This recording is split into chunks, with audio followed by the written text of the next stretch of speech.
Bienvenidos a la nueva edición de nuestro especial sobre el coronavirus. El coronavirus continúa mutando. Sudáfrica dio la alarma mundial sobre una nueva variante del virus. La llamada Omicron, o también B11529, ha sido clasificada por la OMS como muy preocupante. Virólogos de todo el mundo trabajan con afán para determinar las consecuencias que puede tener para la salud de las personas. Y a través de la red de aviación internacional, Omicron ya ha llegado a Europa, América, Australia y Hong Kong. En los países en que la cifra de vacunados es muy baja, siguen los contagios con coronavirus. El virus como desafío, este es nuestro tema de hoy. Les mostraremos que en Europa nuevamente hay confinamientos. A Kenia ya han llegado las vacunas. Pero entre la población reina el escepticismo. Y visitaremos playas de ensueño vacías, pues la pandemia mantiene paralizada la industria turística.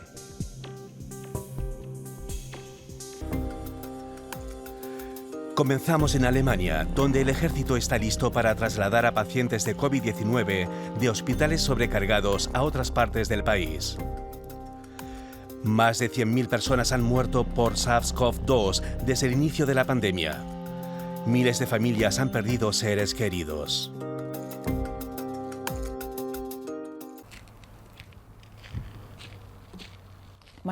Mi padre era un hombre divertido, muy alegre y vivaz. No dejaba que nada lo deprimiera, no estaba dispuesto a irse. Incluso el día en que lo visité en cuidados intensivos sentí su amor por la vida.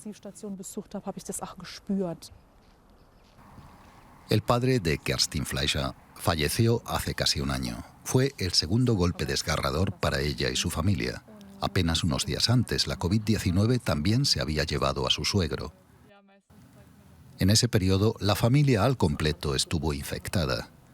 Kerstin se pregunta aún hoy cómo pudo afrontar aquellas fatídicas semanas.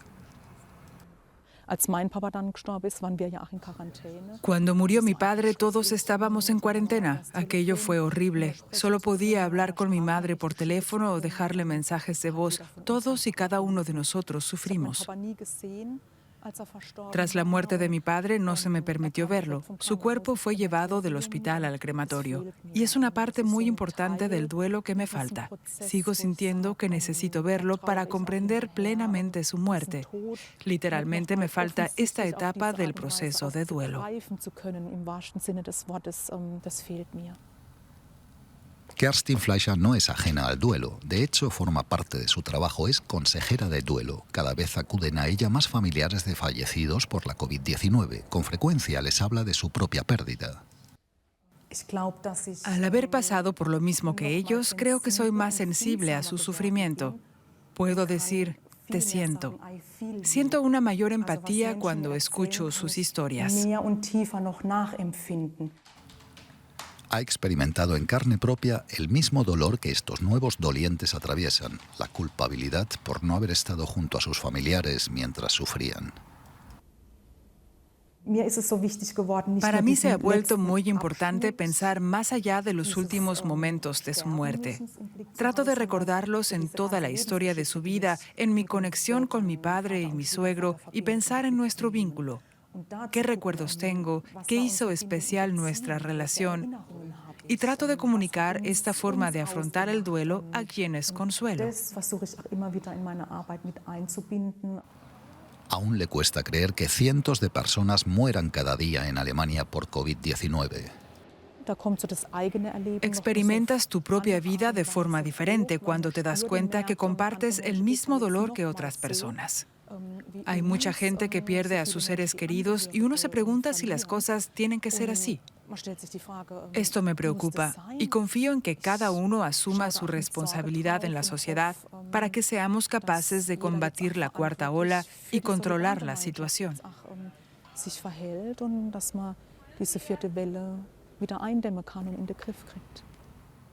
La pandemia está muy lejos de haber terminado. Más de 100.000 personas han muerto en Alemania, pero las estadísticas no reflejan el dolor de las familias que lloran a sus muertos. Hasta hace pocas semanas, muchos en Alemania confiaban en una temporada navideña relajada gracias a las vacunas. Pero en verano y otoño, muchos decidieron no vacunarse, demasiados. La tasa de vacunación de alrededor del 70% no basta para detener el virus. Ahora se cancelan numerosos mercadillos navideños para reducir el contacto social. Este cascanueces no será utilizado en Nochebuena. Svante Baer recoge su mercancía, pues el mercado navideño de Dresde ha sido cancelado, como otros tantos en Alemania, por los muchos contagios de coronavirus. La empresaria lleva meses preparándose para esta época en la que obtiene sus ingresos para todo el año. Ahora está conmocionada. Me senté en el suelo de mi puesto y me puse a llorar. Uno no se puede imaginar una situación así. Son sentimientos que no pueden expresarse con palabras. Es un vacío absoluto, algo irreal, como una pesadilla. En los tiempos previos a la pandemia, hasta 2 millones de visitantes acudían al Striezelmarkt de Dresde. Este año no habrá ni salchichas ni vino caliente. Estábamos muy ilusionados, pero contra la enfermedad no podemos hacer nada. La verdad es para echarse a llorar. Tras el shock inicial, Svante Baer regresa su mercancía al almacén. Su empresa fue fundada por su padre hace más de 30 años. En esta época, acostumbraba a emplear a una docena de personas en 3 puestos de venta. De nuestra empresa familiar depende la subsistencia de otra mucha gente, como la de nuestros empleados. Es imposible describir todas las consecuencias. Esta cancelación a tan corto plazo resulta muy deprimente, molesta y frustrante. El año pasado también se suspendió el negocio navideño y los afectados recibieron ayuda financiera del Estado. Ahora tendrán que solicitarla de nuevo. La indemnización es para aquellos que ya estaban instalados con todo su inventario y estaban listos para vender. Sería deseable que fuese una cuantía fija.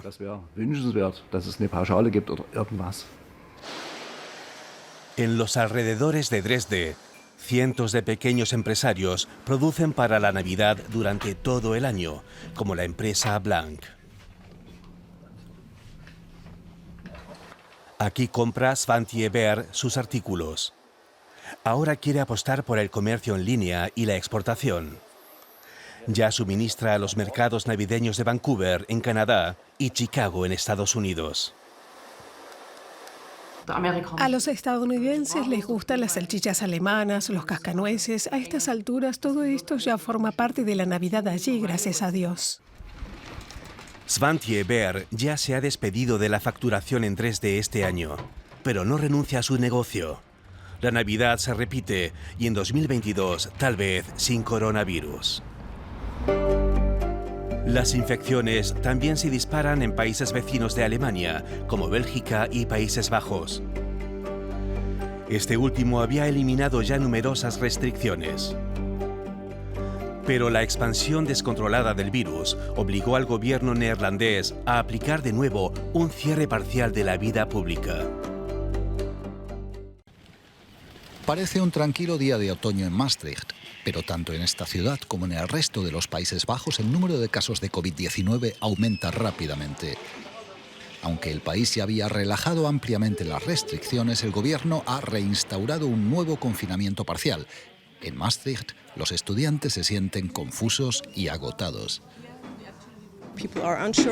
La gente no está segura sobre qué medidas rigen ahora. Cada facultad tiene sus propias reglas sobre si hay clases o no.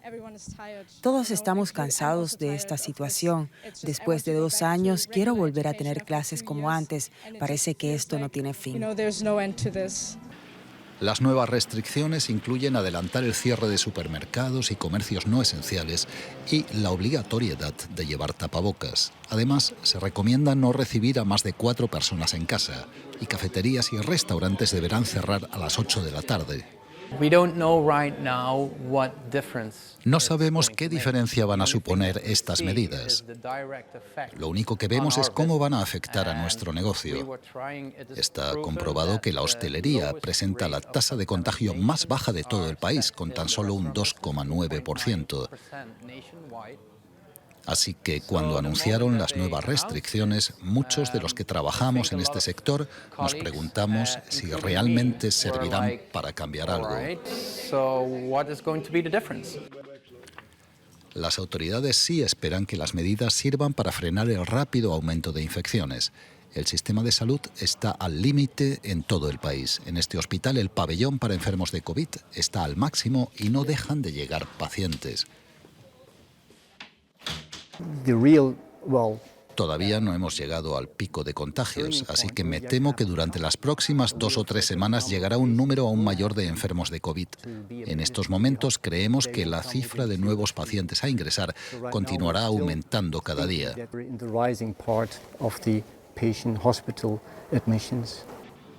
En los Países Bajos la situación ha cambiado radicalmente. Hasta el mes pasado se pensaba que una tasa de vacunación relativamente alta permitiría eliminar totalmente las restricciones para finales de año. Ahora está por ver si las nuevas medidas logran evitar un confinamiento para estas Navidades.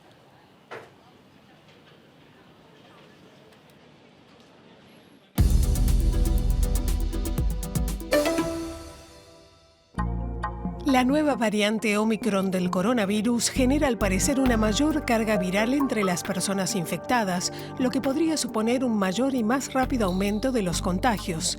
En Sudáfrica, donde esta variante fue descubierta por primera vez, se han infectado hasta ahora sobre todo gente joven y recuperada de la enfermedad.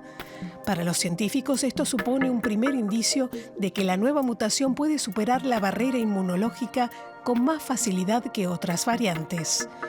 París vuelve a introducir el uso obligatorio del tapabocas en espacios al aire libre, como por ejemplo reuniones públicas, grandes eventos, mercados o filas de espera. Las autoridades de la capital francesa reaccionan así ante el fuerte aumento de nuevas infecciones. En plena cuarta ola de la pandemia, los suizos aprobaron en un referéndum la nueva legislación para hacer frente a la COVID-19, a la que se oponía un partido populista de derecha.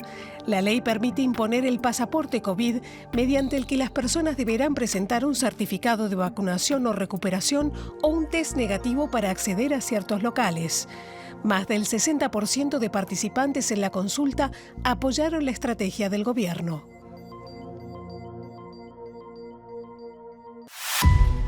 Brasil parece haber aprendido la lección sobre cómo combatir el coronavirus.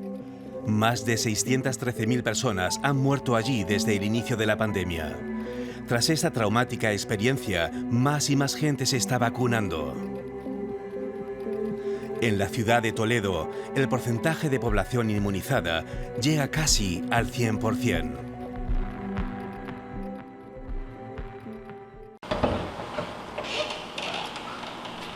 Ahora las camas están vacías, pero hasta hace pocos meses el médico de urgencia, José Aparecido Sobral, atendía aquí a numerosos enfermos de COVID-19 en estado muy grave. Los pasillos de esta estación en el hospital de la ciudad brasileña de Toledo están desiertos, las camillas apiladas en el almacén. Es el resultado de la campaña de vacunación más exitosa de Brasil. Llegamos a tener hasta 40 pacientes intubados. Actualmente no tenemos ninguno y es raro que requieran maniobras tan invasivas.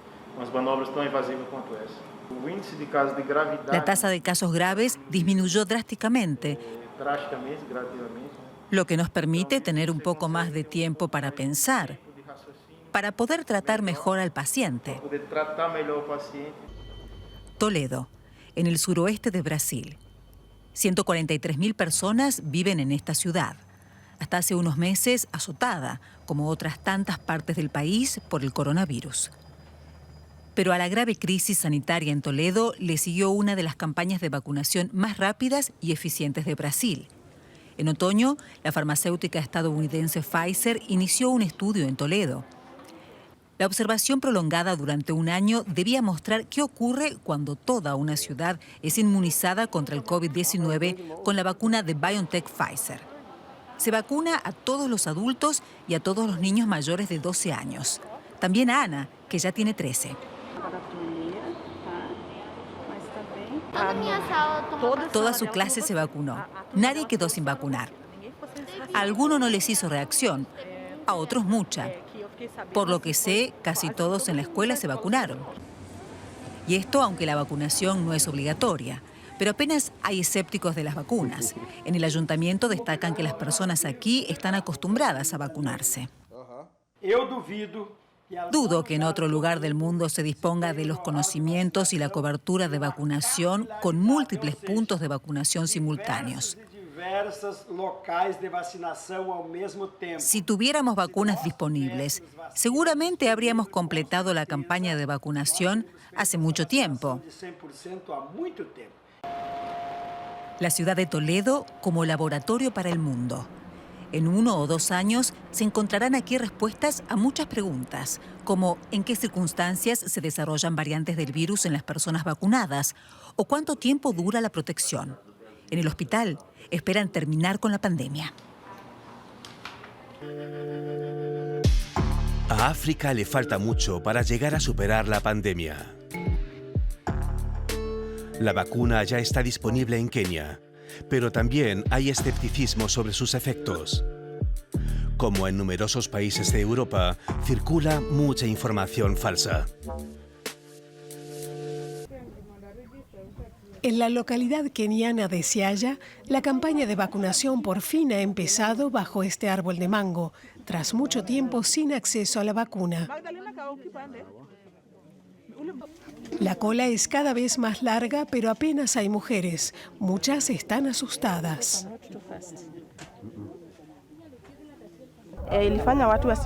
Muchas de mis amigas se niegan a venir aquí.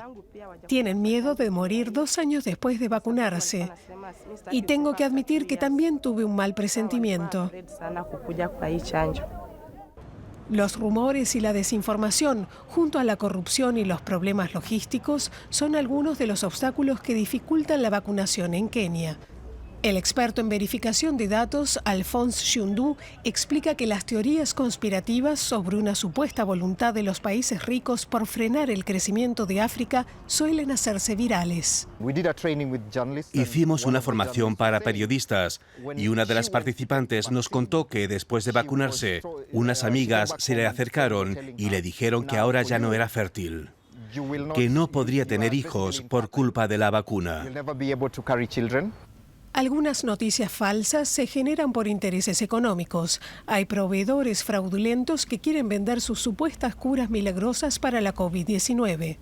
Shundu califica de escandaloso que incluso los políticos rechacen la vacuna, como muestra este video con la ministra de Sanidad de Tanzania. Aquí habla de por qué es tan importante recurrir a remedios alternativos. Lo que hace es muy peligroso y engañoso. Básicamente dice, no tenemos COVID, no necesitamos vacunas, solo toma esto y no te pasará nada. Esto contribuye a fomentar el escepticismo de la gente respecto a la vacunación. No obstante, el equipo de vacunación de Siaya sigue trabajando para que la gente se vacune. Su estrategia, mientras un compañero ofrece consulta para problemas de salud, el personal sanitario les explica los beneficios de la vacunación. Hoy hemos administrado 71 primeras dosis. Entre los que venían a por la segunda, hubo 50 de Moderna y 13 de AstraZeneca. Así que llegamos a más de 130 dosis. El equipo espera que esto anime a más personas a vacunarse, tanto por su propio bien como por la seguridad de sus familias. Seguimos en Kenia, porque allí el sector turístico sufre las consecuencias de las restricciones por la pandemia. Las playas están vacías por la falta de visitantes, especialmente de Europa. Los empresarios del sector esperan recibir ayudas financieras del gobierno para mantener al menos su infraestructura.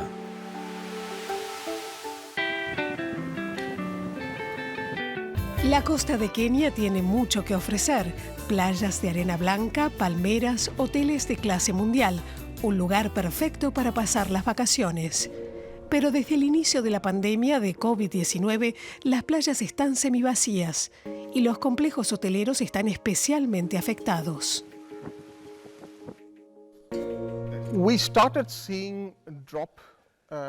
Las cifras de huéspedes no han hecho más que bajar desde inicios del 2020. En abril cerró casi todo. Entonces también decidimos cerrar las puertas. Kenia depende en buena parte del turismo, de los ingresos generados por los visitantes extranjeros. El sector asegura puestos de trabajo. Este complejo hotelero tiene una capacidad para 430 huéspedes. Eso es, sin embargo, un mero y lejano recuerdo para George Evan, quien trabaja aquí desde 2016. La pandemia lo ha cambiado todo. Para nosotros las consecuencias fueron especialmente negativas porque no solo afecta al resort, sino también a las personas de los alrededores, especialmente a aquellas que se han quedado sin ingresos. Eso ha destruido su moral. Estamos preocupados por ellos y sus familias.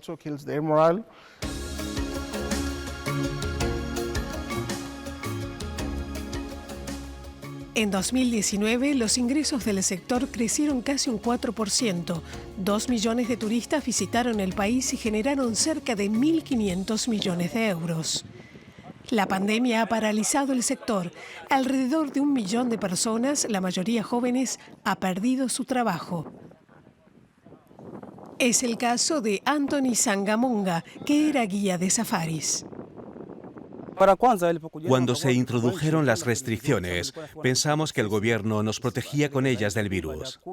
Pero cuando se prolongó el confinamiento nos dimos cuenta de que ya no podíamos ganarnos la vida.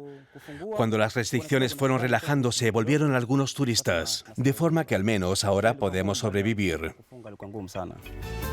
Muchos esperan que el gobierno apoye al turismo, un sector que solo puede sobrevivir si los visitantes vuelven a estas playas de ensueño.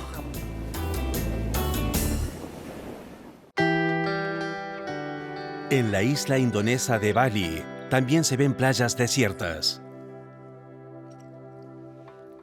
En muchos países de Asia, la tasa de infección ha bajado y las autoridades permiten la llegada de turistas. Pero los aviones con turistas brillan por su ausencia. Al final del programa conocemos a una bailarina que no pierde la esperanza de que la pandemia toque a su fin.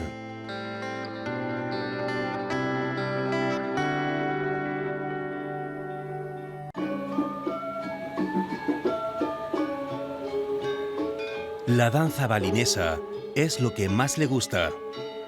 Pero desde que comenzara la pandemia, Risma, licenciada en arte, no ha podido actuar en público ni una sola vez, solo a través del formato digital.